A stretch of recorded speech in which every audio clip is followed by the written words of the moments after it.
Mars Alba, Ea Laure at Abby Maraño nagbaklaan sa court. Choco Mucho still undefeated. Kat Tolentino back to pick 4. Jen Yerva na stress kay Sisi. Bago ang inaabangan laro ng Choco Mucho ay nasaksihan ng laban ng Signal kontra Galleries na kung saan ay domina ng Signal ang Towers in straight sets 25-14, 25-16 at 25-17. Sa second game of the day ay nagbakbakan ng Petrogas at PLDT na kung saan ay straight sets win din ang pinamalas ng Petrogas 25-16, 25-23 at 25-21. First ball pa lang nawawala na, ika ng Cherry Tigo head coach Kung Fu. Iyan ang pinakitang panimula ng Cherry Tigo. Hirap sila sa reception kahit magagawa ng Choco Mucho na mablock ang mga palo nila Mylene Paat dahil nga sa broken ball. Maagang nagpakilig ang isang si Serendina, ngunit sa kabilang dako ay wala pa rin na itutulong si Ea Laure na puntos para sa Cherry Tigo, kaya't inilabas ito. Establish ang depensa ng Flying Titans at maagang inactivate ni Mars Alba ang kanyang mga middle attackers, kaya naman ay madali nilang natapos ang unang set with the dominating set 1 score 25-9. Sa ikalawang set ay si Isa Molde ang may matunog na pangalan sa panig ng Ubi Girls. Nakauna ang crossovers sa first technical timeout 8-5. Nagpasikat na nga si Mars Alba at inumpisahan ng backlain ng laro matapos itong maputo si Mylene Paat.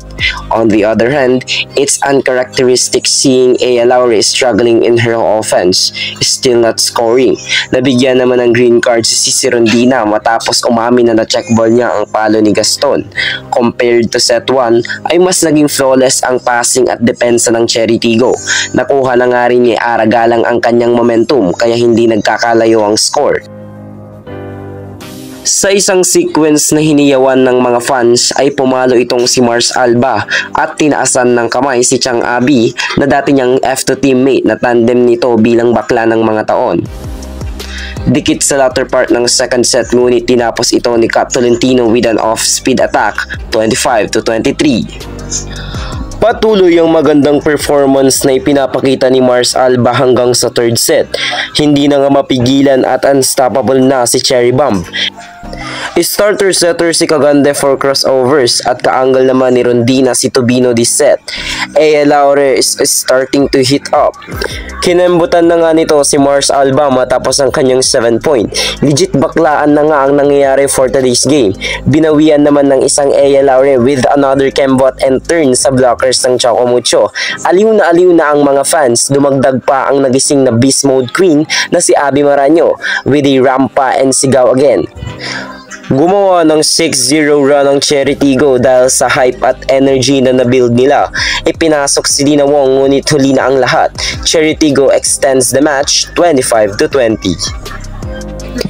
Maagang kalamangan ng ginawa ng Choco Mucho sa fourth set, forcing to end the match. Pinorosyento na nga ni Mars Alba ang bola kay Sisi Rondina, kaya't mas lumobo pa ang kalamangan sa 5. Hindi na nga nahabol ng crossovers ang kalamangan ng Ubi Girls, leading them to victory 25-17.